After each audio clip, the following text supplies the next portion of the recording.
everybody, hope you all are doing awesome today. So today I'm going to show you a healthy almond cake recipe. I'm sure all the ingredients that I show you today you will definitely have it at home. Additionally, I'll also be showing you ingredients. If you have it at home, you can definitely use it. It will add that extra fiber, the protein and the omega-3 in your diet. Now, why are these three nutrients very essential? All of us need protein, from adults to kids, and protein is very deficient in our diets. Protein helps in building the extra muscle, and it also helps in burning fat. Additionally, we also have fiber. Fiber also helps in burning fat, but also it helps in relieving constipation. Third and the most important nutrient is omega-3. It's very important for our cognitive development, for our nerve health, and for our heart health. So let's look at the recipe. So now I'm going to show you the cups and measures that you can use at home. Firstly, you get these kind of measures, okay? These are available in the market generally. If you do not have these, you can use the normal cup that we have at home. Now, how do you measure in this normal cup? This is basically that we call as 1 cup. Anything the half of this is half a cup. Okay, anything that is half of the half is 1/4, and anything between 1/4 and half is 1/3. Okay, now let's move over to the spoons. Generally, these are the standard spoons that you get in the market. Okay, if you do not have these spoons, then you can use the normal teaspoon that we have at home. Okay, now let's move over to the next and the last set of vessels that we'll use. One is this aluminium, the aluminium tray. This is the tray that we generally use as a cake tray. But if you don't have this at home, no worries.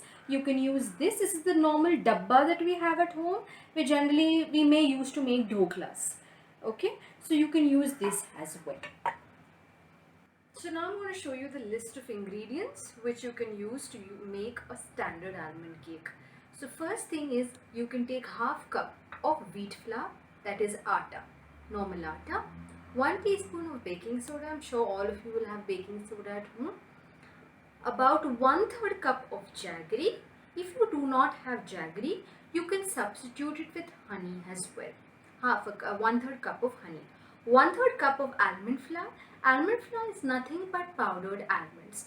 If you do not have almonds, you can replace the almonds with other nuts as well, like cashews or pistachios, which are powdered. Then you need to add 1/3 cup of oil. 1/3 cup of oil, any oil can be used, but it should be a flavorless oil. You can use olive oil also for the extra omega-3 if you have it at home. Now let's move over to the egg. Now if you do not have egg generally in your diet, okay, then you can replace the eggs with 1 banana, which is pureed, and 200 ml of buttermilk. Now what egg does is, egg helps in adding that extra smoothness or that puffiness to the cake, and at the same time it helps in binding. So banana actually helps in binding, and buttermilk will generate extra carbon dioxide, which will give that smoothness to the cake. Also, you can add in about a teaspoon of vanilla extract. If you do not have vanilla extract, it is fine, you can skip it. Okay, followed by a pinch of salt. Salt actually helps in bringing out all the flavors in the recipe. To adjust the consistency, you can add in water as well. Okay, what you need at home is a sieving bowl. Okay, a sieving bowl meaning a deep bowl. You can use any bowl that you have at home. Also, you need a siever. Siever, you can use any siever that you have at home.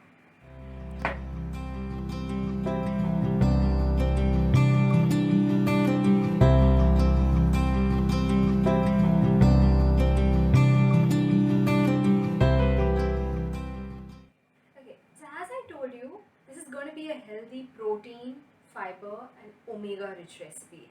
So let's see what are the additional ingredients, if you have them at home, that you can add to make it a protein and omega rich recipe.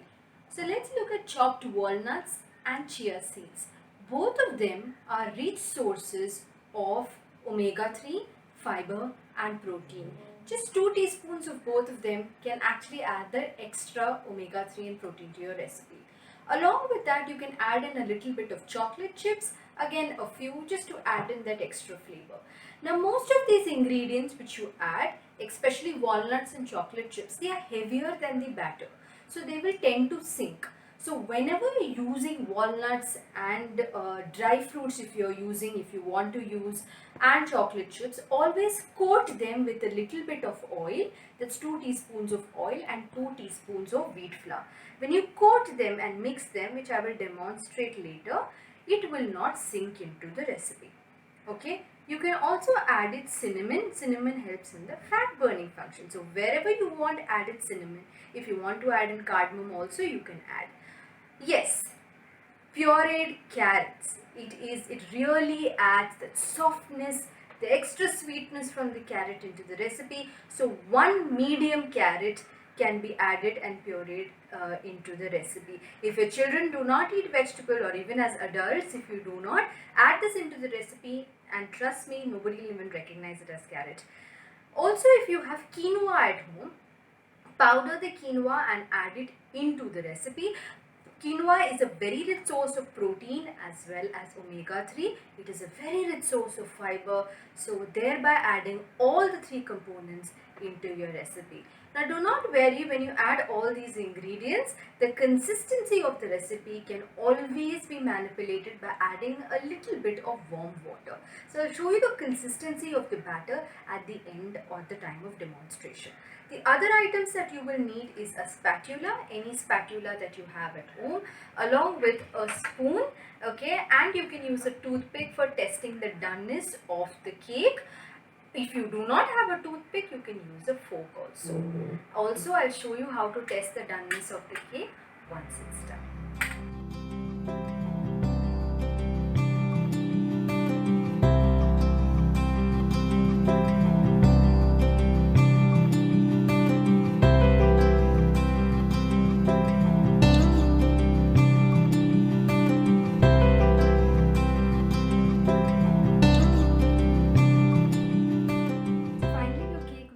Additional ingredients is done, and this should be the exact consistency of the cake. Okay, a dropping consistency. Now we will plate it. So we have our tin lined with wheat flour and oil. We'll just pour this into the dish.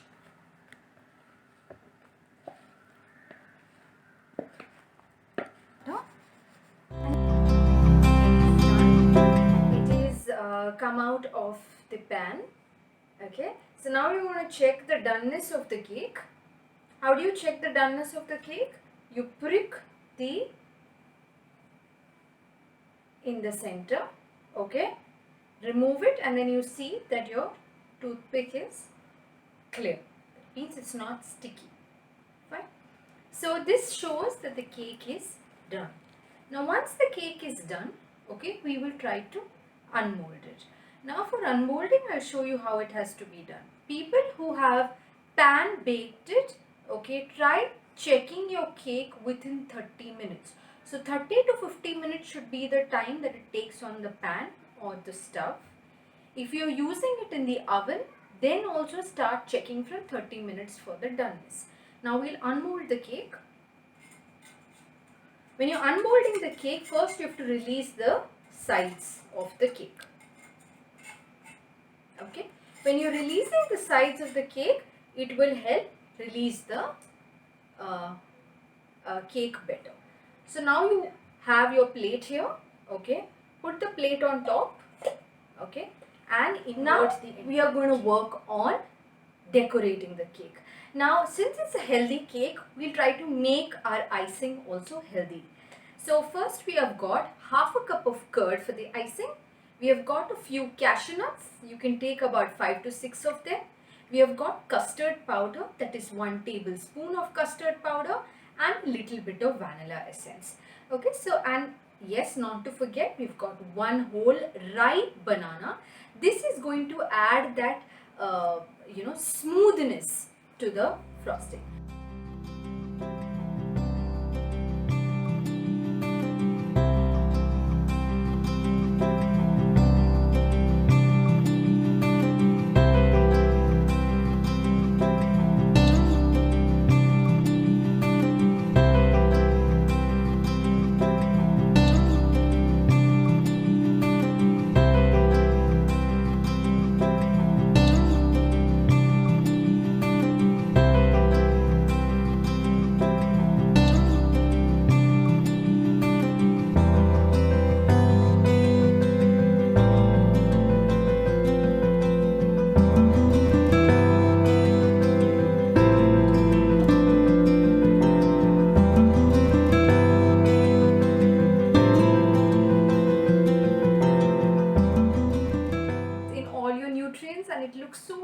delightful and beautiful to eat.